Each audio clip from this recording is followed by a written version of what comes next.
இவர்களுக்கு மதியம் வரை சந்திரனுடைய அமைப்பு கேதுவுடைய ஒரு சாரத்தில் செல்வது குறிப்பிடத்தக்க ஒரு நிலையாக இருக்கிறது.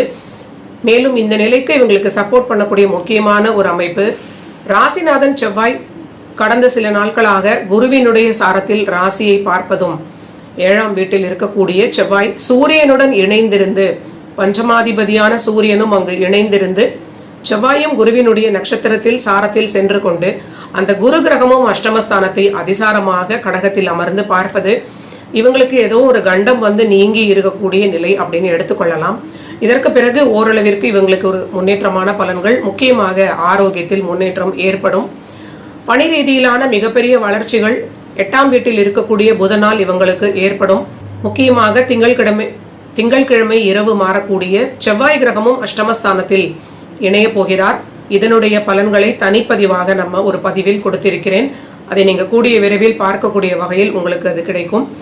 சோ அடுத்த நாளையில் இருந்து பார்க்கும் பொழுது செவ்வாய்க்கிழமையிலிருந்து அஷ்டமஸ்தானத்தில் இணைந்திருக்கக்கூடிய புதன் செவ்வாயாக எல்லோருக்குமே காலச்சக்கரத்தின் அமைப்பில் விருச்சிகத்தில் இருக்கும். இது மேஷ ராசிக்குமே ஒரு நல்ல நிலையாக இருக்கும். சோ இன்றைய நாளுக்கான நிலை இவங்களுக்கு பணி ரீதியிலான வளர்ச்சியும் ஏற்படும். ஓரளவிற்கு எல்லாவற்றிலும் ஒரு பாதுகாப்பான நிலையாக இருக்கும்.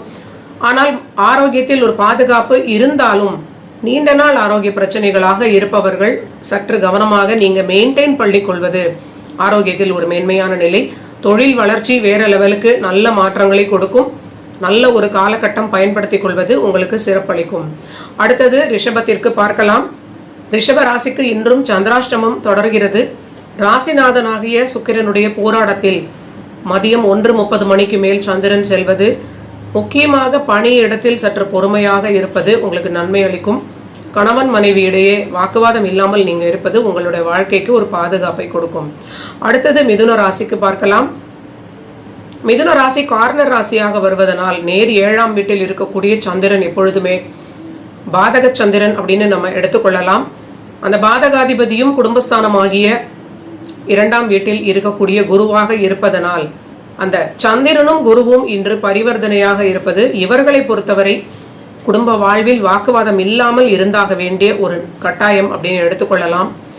எதிரில் இருப்பவர்களிடம் அனாவசியமாக வம்பிழுக்காமல் திருமண வாழ்விற்கு ஒரு அனுசரிப்பு, வேற யாராவது உங்களோட அபார்ட்மெண்ட்ஸ்ல இருக்கிறவங்க, பணி இடத்தில் இருக்கிறவங்க, நண்பர்களோடு வாக்குவாதம் இல்லாமல் இருப்பது ஒரு பாதுகாப்பை கொடுக்கும். மற்ற அமைப்பின்படி மிதுனத்திற்கு நல்ல ஒரு நீண்ட நாள் விருப்பங்கள் முயற்சி அடையும், லாபங்கள் அதிகரிக்கும். தொழில் ரீதியிலாக பணி ரீதியிலான பிரமாதமான வளர்ச்சிகள் இவங்களுக்கு மிகுந்த ஏற்றமான காலமாகவே காட்டப்படுகிறது.